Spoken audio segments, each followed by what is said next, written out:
सभी को अस्सलाम वालेकुम, नमस्कार। मंच पर उपस्थित हमारे बीच में गोपाल नगर से विधायक नफीस खान साहब और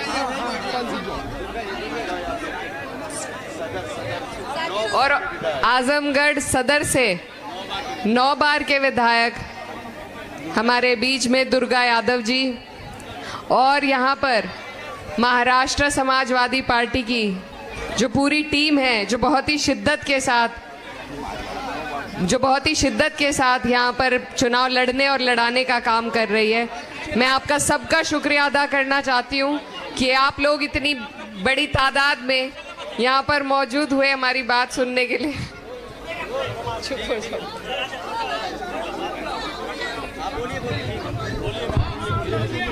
देखिए, समय बहुत कम है, बोलने का सिर्फ 15 मिनट है, इसीलिए बोल रहे हैं। कुछ बातें जो इलेक्शन से पहले आपको समझनी है, प्लीज शांति से अपनी बात इनको कर लेने दीजिए, क्योंकि आसिम भाई का भाषण भी बचा है अभी। मंच वाले आप लोग थोड़ा सी व्यवस्था बना लें। जी बहुत शुक्रिया। आप लोग जानते हैं हम जिस मकसद के लिए आपके बीच में आए हैं। आपके यहाँ पर चुनाव है और ये चुनाव जो है इस पर पूरे देश की नज़र है। ये सिर्फ आपका चुनाव नहीं है, ये बहुत से ऐसे फैसलों को तय करेगा। ये ऐसी सरकार को उसकी ज़मीनी हकीकत से वाकिफ़ करेगा जो आज आप पे और हम पे तानाशाही करने का काम कर रही है। तो पूरे देश की नज़र और ख़ास तौर से हम लोग जो उत्तर प्रदेश से आए हैं, बहुत उम्मीद लेकर आपके बीच आए हैं, क्योंकि यहाँ पर मुझे जैसा मालूम है कि बहुत से लोग जो यहाँ रहते हैं उनकी जड़ें आज भी उत्तर प्रदेश में बसती हैं। तो आपसे हमारा गहरा ताल्लुक़ है। मैं आपकी बेटी भी हूँ, बहन भी हूँ, और मैं आपको सिर्फ ये कहने आई हूँ कि ये जो भाजपा की सरकार है, जो आज तीसरी बार हमारे देश में सरकार बनाए बैठी है और ज़्यादातर सूबों में भी इन्हीं की सरकार है, इन्होंने सिर्फ हमारे देश में जहर बोने के अलावा और कोई काम नहीं किया है। भाई को भाई से लड़ाने के अलावा इन्होंने कोई काम नहीं किया है। जैसा अभी विधायक जी भी कह रहे थे, इनके पास विकास का कोई एजेंडा नहीं है। इन्होंने किसी को फायदा पहुंचाने का अगर काम किया है तो कुछ पूंजीपतियों को, अमीर को और अमीर किया है और गरीब को और गरीब किया है। और हम लोगों के बीच में सिर्फ धर्म और जाति का जहर घोलकर राजनीति करने का काम किया है। इस सरकार से जब सब परेशान हैं तो सिर्फ हमारे माननीय राष्ट्रीय अध्यक्ष अखिलेश यादव जी की सरपरस्ती में समाजवादी पार्टी ने उत्तर प्रदेश से 37 MP देकर इस नापाक सरकार की रफ्तार को रोकने का काम किया। अगर इंडिया गठबंधन में सबसे बड़ा योगदान भाजपा को रोकने का किसी का रहा है तो वो समाजवादी पार्टी का है। नहीं तो बहुत से ऐसे बिल और कानून हैं जो ये पास कर देते आज, जिसमें इन्हें विचार करना पड़ रहा है। और ये हम तभी कर पाए जब हमने भाईचारे का संदेश दिया, PDA का संदेश दिया। हमारी पार्टी का नारा है पिछड़ा, दलित और अल्पसंख्यकों का, और हमें भरपूर हर वर्ग से वोट मिलने का काम हुआ, क्योंकि कोई भी लड़ाई हम अकेले नहीं जीत सकते। जब तक हम आपस में भाईचारा नहीं पैदा करेंगे, हम इन फिरका परस्त ताकतों से, इन तानाशाहों से नहीं लड़ पाएंगे। तो यहाँ हर वर्ग के लोग मौजूद हैं।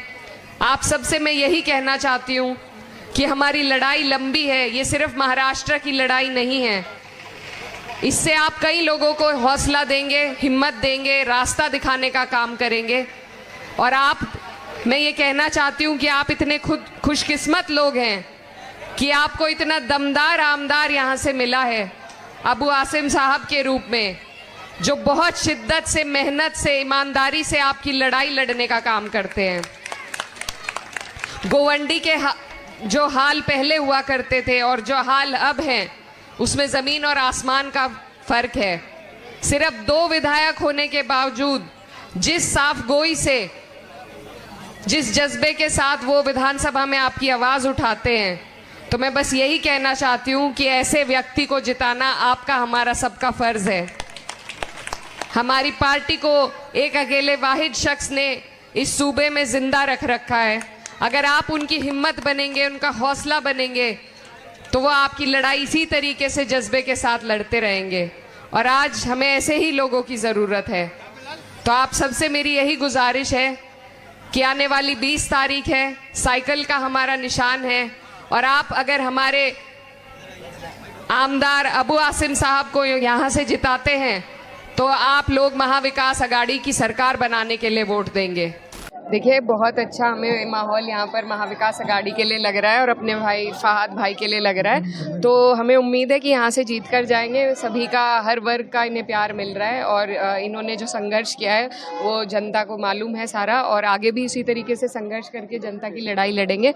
तो मुझे उम्मीद है कि ऐसे ईमानदार और ऐसे कर्मठ युवा प्रत्याशी को यहाँ के लोग वोट देंगे। मैम, आप जिस क्षेत्र से आते हैं उस क्षेत्र के मुख्यमंत्री महाराष्ट्र में आके एक नारा लगाते हैं, कटेंगे तो कटेंगे, और इस क्षेत्र के मुख्यमंत्री कहते हैं कि प्रधानमंत्री ये कहते हैं कि एक रहेंगे तो सेफ रहेंगे। इस नारे को आप किस तरीके से देखते हैं? देखिए, बांटने का काम भी यही सरकार करती है, भाजपा की सरकार, और हमारे जो मुख्यमंत्री हैं, जो उनकी कार्यनीति है, कार्यशैली है, वो सबके सामने है। उन्होंने वहाँ पर भी कभी वो विकास की बात नहीं करते। हर चुनाव में वो एक ऐसे ही मुद्दे को लेकर आते हैं जिससे समाज में विभाजन हो। लेकिन अब जनता जागरूक हो रही है, उनका जो ग्राफ है वो भी लगातार गिरता नजर आ रहा है। लोकसभा का अगर चुनाव आप देखें तो हमारी पार्टी वहाँ पर जीती है, समाजवादी पार्टी, और यहाँ पर भी अब लोग उग चुके हैं भाजपा की इस बांटने काटने वाली राजनीति से, और अब मुद्दों की राजनीति होगी और उसी पर वोट डलेगा। मैम, एक आखिरी सवाल ये रहेगा कि जिस तरीके से महाराष्ट्र में जहाँ मुस्लिम बहुल इलाका है उस क्षेत्र को लगातार, चाहे वो बीजेपी की कोई भी नेता रहे, वो उसे और ज्यादा करे, इसको आपको क्या कहना है? देखिए, ये बेकार की बात है, और संविधान से हमें ये वोट का अधिकार मिलता है। हर व्यक्ति को, हर वर्ग को, हर समाज को मिलता है, और सभी लोग अपने वोट के अधिकार का इस्तेमाल अपने आप को आगे बढ़ाने के लिए, अपने देश को आगे बढ़ाने के लिए देंगे। तो ये बेकार की बातें करके फिर से वही फूट डालने वाली राजनीति की बात है, ये बेबुनियाद बात है और गुमराह करने की कोशिश है लोगों को। यहाँ पर वोट बेईमानी के खिलाफ दिया जाएगा, और ऐसी सरकार जो थोपी गई है उसके खिलाफ दिया जाएगा। राजनीति की जा रही है और भिवंडी शहर मुस्लिम क्षेत्र कहलाता है। ऐसे में यहाँ पर मुस्लिम कैंडिडेट के सामने जो राज भाई है, क्या लगता है आपको, वोट पे बंटवारा होगा या फिर? देखिए, चुनाव हिंदू मुस्लिम का नहीं होता है, चुनाव मुद्दों का होता है। हमारे जो प्रत्याशी है लंबे वक्त से यहाँ पर मेहनत कर रहे थे, इसीलिए पार्टी ने इन्हें लड़ाने का फैसला भी लिया है, और हम यहाँ से चुनाव जीतकर इंशाल्लाह महाविकास अघाड़ी की सरकार। आज की सभा को लेकर क्या कहना चाहेंगे? जिस तरह से महिलाओं की महिलाओं को जो 1500 रुपया लाड़की बहन योजना के नाम पर जो महाराष्ट्र सरकार ने दी, और उस योजना को लेकर उनका दावा यह है कि महिला भारी संख्या में उनकी तरफ। महाविकास अघाड़ी ने मेरे ख्याल से शायद 3000 रुपए करने का वादा किया है, तो मेरी उम्मीद है कि महिलाएं भी महाविकास अघाड़ी के साथ हैं। मैम, पूरे देश में रोल मॉडल बनती चली जा रही है, क्योंकि देश में अगर समाजवादी में कोई आज रोल मॉडल है बिल्कुल वो इकरा हसन है। वो कैसा आपको लग रहा है? और महिलाएं लेकिन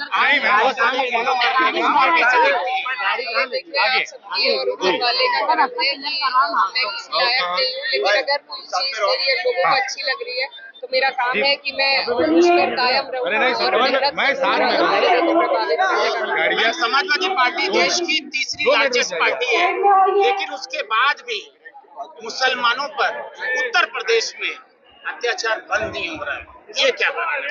देखिए, क्योंकि हमारी सरकार नहीं है, जो समाजवादी पार्टी है वो हमेशा पिछड़े दलित मुसलमानों की सरकार रही है और हमेशा उनकी हिमायत में खड़ी रही है। लेकिन अब क्योंकि हमारी सरकार नहीं है, इसलिए हम कोशिश कर रहे हैं कि जहाँ से भी हो सके भाजपा की सरकारें हटाई जाएं, क्योंकि ये जब तक नहीं हटेगी तब तक इसी तरह कार्यशैली चलती रहेगी। क्या लग रहा है महाराष्ट्र के अंदर इस बार? महाराष्ट्र में एक तरफा महाविकास अघाड़ी इंडिया गठबंधन की इंशाल्लाह सरकार को किस तरह से न्याय मिल पाएगा महाविकास अघाड़ी के माध्यम से? देखिए, जब बहुत सी ऐसी नीतियां होती हैं जो सरकार के माध्यम से लागू होती है, और अगर सरकार बदलेगी, हमारी उसमें हिस्सेदारी रहेगी, तो हमारी सुनवाई होगी। फुरकानिया चौक में यहाँ पर मौजूद गोवंडी की गयूर आवाम, मेरे सभी बड़े बुजुर्ग भाई, मेरी माएँ बहनें, आप सभी को अस्सलाम वालेकुम, नमस्कार।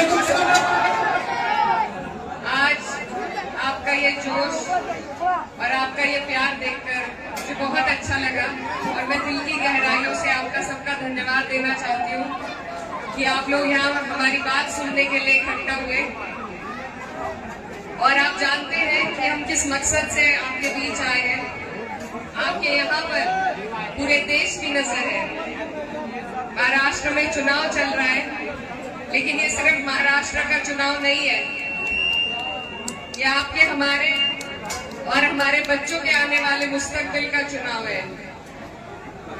इस चुनाव को आप जितनी संजीदगी से समझेंगे, आपको एहसास होगा कि जितनी मुसीबतें आज हमारे मुल्क में हम पर चल रही है, उन सब से निजात पाने का अगर हमारे पास कोई रास्ता है तो सिर्फ आपका वोट है। यहाँ पर आपके इतने दमदार आमदार हैं यहाँ से अबू आसिम साहब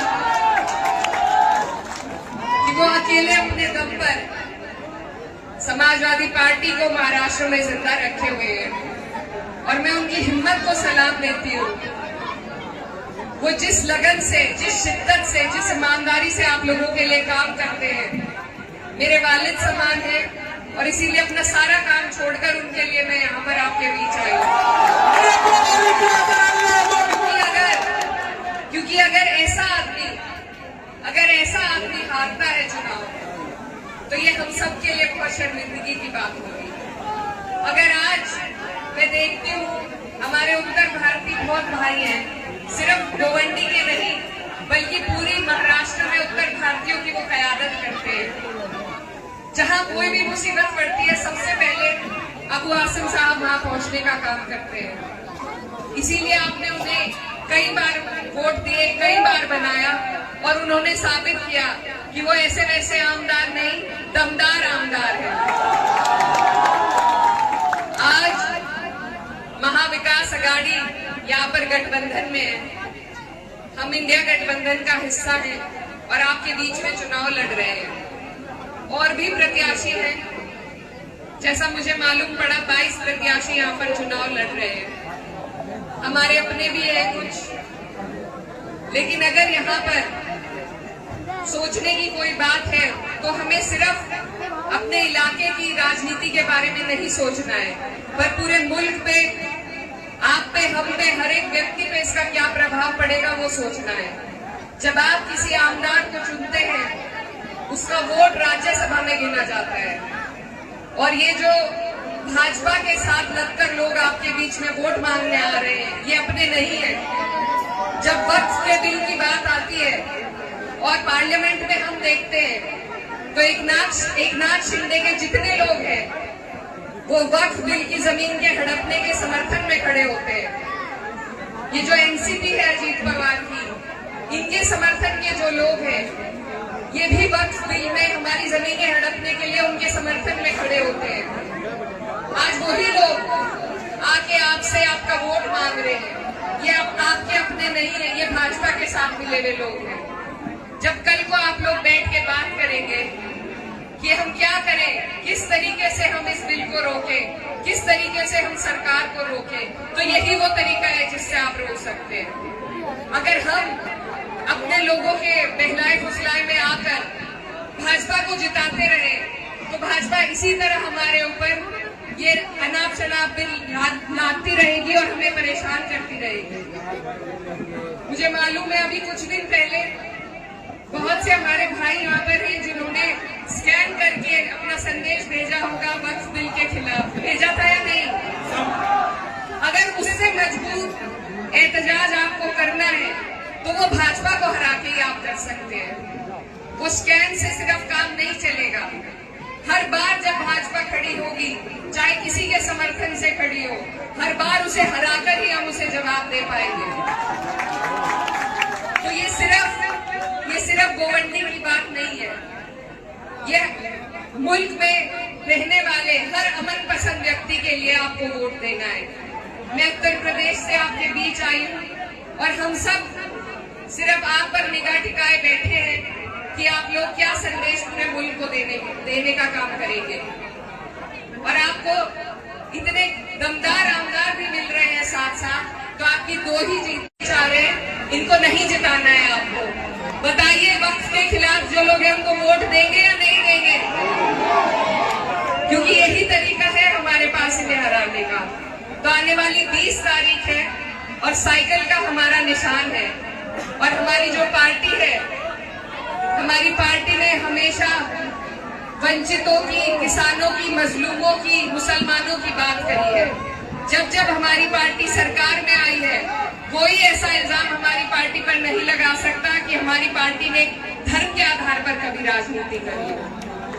और मैं कहना चाहती हूँ और भी उन लोगों को जो सिर्फ मजहब के नाम पर आपसे वोट मांगते हैं, क्या वो ये वादा कर सकते हैं कि वो महाराष्ट्र में भाजपा को हराकर महाविकास अघाड़ी के समर्थन में आएंगे?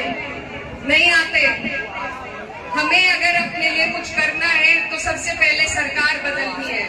और हमारी पार्टी जो इंडिया गठबंधन का हिस्सा है, वो महाविकास अघाड़ी की इस महाराष्ट्र में सरकार आप लोगों के समर्थन से बनाने जाएगी।